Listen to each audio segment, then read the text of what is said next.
All right, so this here is Gypsy. Yep, everybody's got to move around. Let's take it out. This here is Gypsy, our Harris hawk. Now, for those of you who don't know much about Harris hawks, these are probably one of my favorite raptors.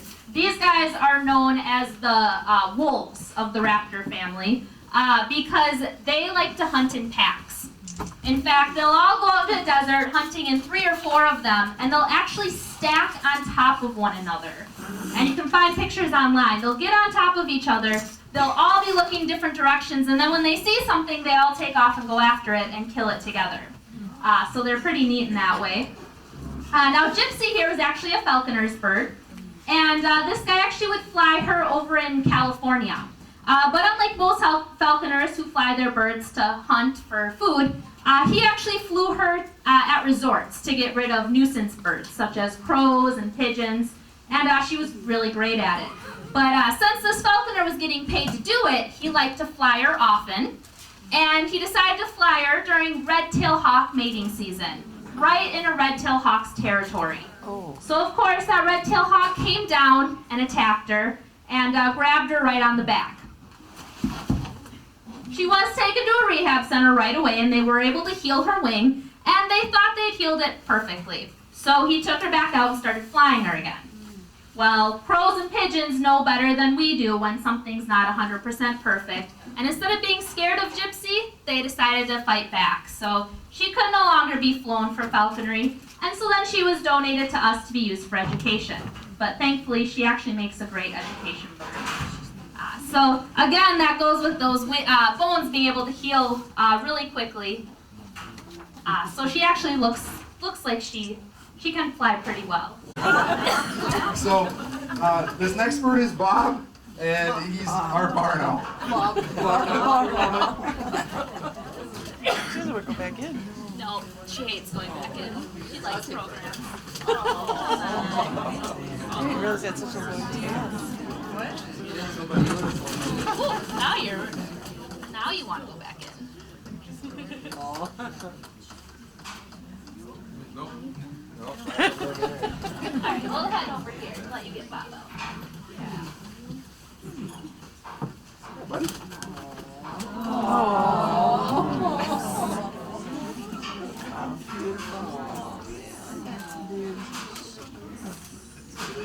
All right. You guys are correct. This is Bob, and he's our barn owl. And as most of you know, barn owls are extirpated from the state of Minnesota. You don't find them up here anymore. One, due to the lack of old buildings. They get the name barn owl for a reason. They like to live in old barns and old houses and stuff. So Bob was actually injured in Kentucky. He was brought to a local rehabilitation center down there. For some odd reason, we don't know his story because he came from a long ways away. We don't know exactly what's wrong with him. But a retired lady found out about REGI and had some kind of connection with this raptor center, volunteered to drive Bob from Kentucky to Antigo, Wisconsin. So, questions, Boba? We don't really know. We know he's a full adult. And we don't, like we said, we don't know much about his background because we didn't find him as an invitation. So.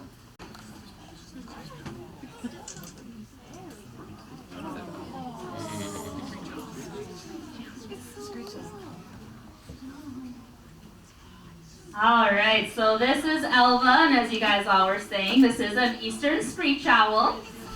She's the gray phase. We also have a red phase with us today.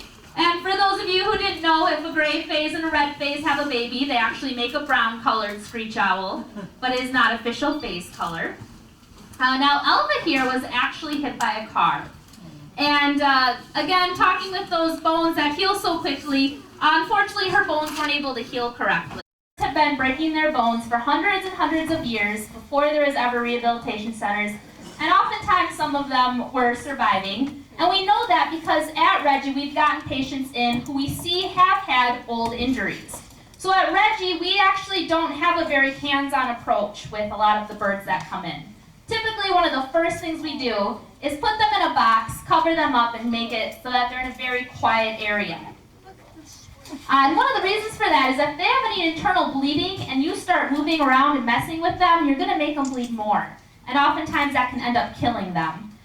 So with birds, if they do have a broken bone, what we do is we'll brace the wings against their body. We'll just kind of tie them back there. And a lot of times rehab centers ask us, why do you even do songbirds? We just euthanize them because their bones are too small. You can't pin them. We don't pin any of their bones. Their bones all heal naturally if they're held in the right spot. He was a victim of poisoning.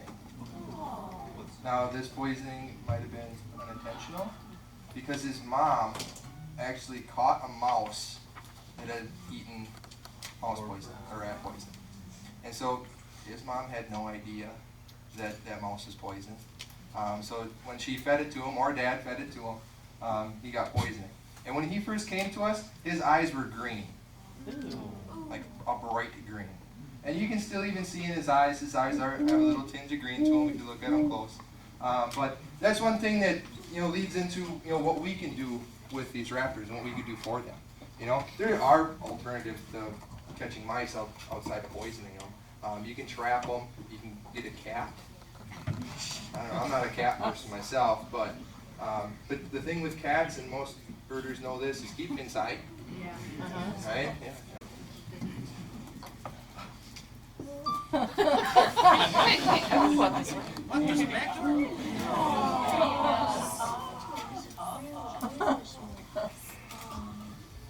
You guys may be birders, but you do the same reactions that my 5th graders do. So this here is Ollie, and he is a northern saw-whet owl. Are you saying something? He was talking to you. I don't think you could hear it though. So Ollie here actually came to us. When we found him, his head was kind of tipped upside down. That's a sign to us right away that he has some sort of head trauma. And we did find out he actually had bleeding from the brain. We were able to thankfully stop that bleeding. Can you say it in the microphone? No. Okay. So we were able to stop that bleeding, but unfortunately he does have some permanent brain damage. So he actually makes a great education bird. He's pretty calm. Which is why he's making a lot of noise for you guys.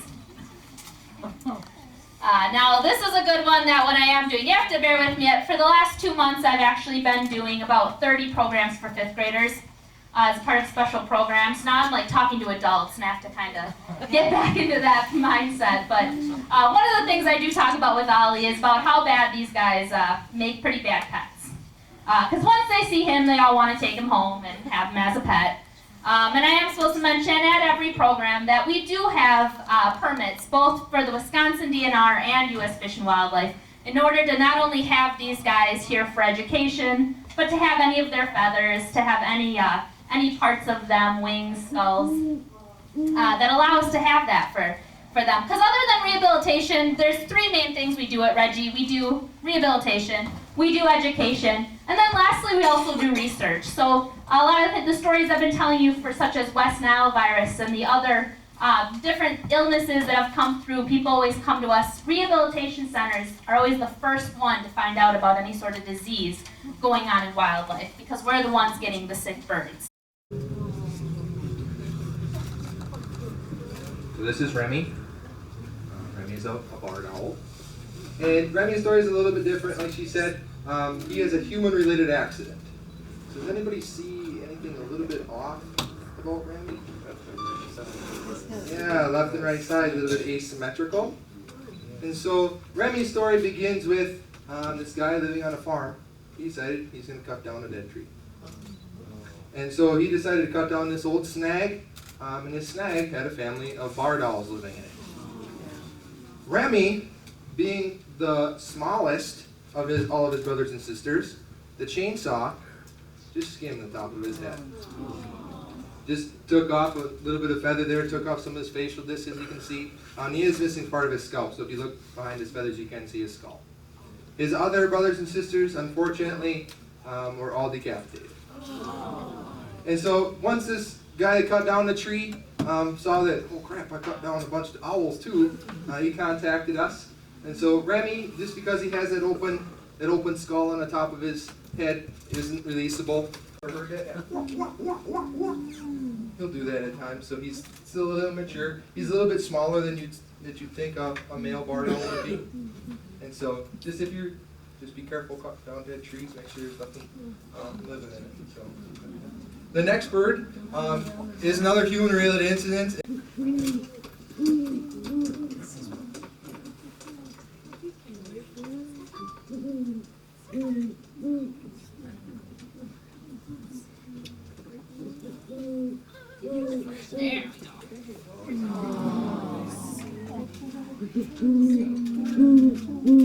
Apparently you like your guys' call. Alright, can you guys all say hi to him? So this is Fonzie. Fonzie loves to hoot. Fonzie loves to hoot at people. Anybody guess why Fonzie likes to hoot at people? Thinks he's a person. He's an imprint. That's right. Now, he was actually found as a baby on the forest floor. A mom was hiking through the woods with her kids. Saw he was way too young to be out of the nest. Couldn't find a nest anywhere to put him in. So they did the right thing and brought him straight to REGI. Now at REGI, we don't want anything to get imprinted because then you can't release it. If you release it, they're definitely going to get killed within the first 48 hours of being released. Whether it's by another predator, or that's where all the bad stories come from, where people say, this bird attacked me. Well, it might have been an imprint that was accidentally released. So Fonzie here was brought to REGI and given to a foster dad. So we have lots of foster parents at REGI. We have a foster great horned owl dad. We have a barred owl dad. We have a bald eagle dad. In fact, I don't know if we have any moms at REGI. I think they're all dads. But they do a great job raising the tons and tons of babies that we get in every year. In fact, a couple of years ago, was a lot of tornadoes happening around Antigo. We got 22 young eagles that we had to give to our foster dad. This poor foster dad, each time we brought in a new eagle, he looked at us and was like, you gotta be kidding me, not another one. Thankfully, he's actually an amputee, he only has one wing. But we supplied the food for him to give to the young, so he doesn't have to do all the work himself. But so he raises all our young, and so we gave Fonzie here to one of the foster dads. But from the fall, or from hitting the ground, he actually had a lot of internal bleeding. We could tell he had internal bleeding because he had a distended stomach that was very hard.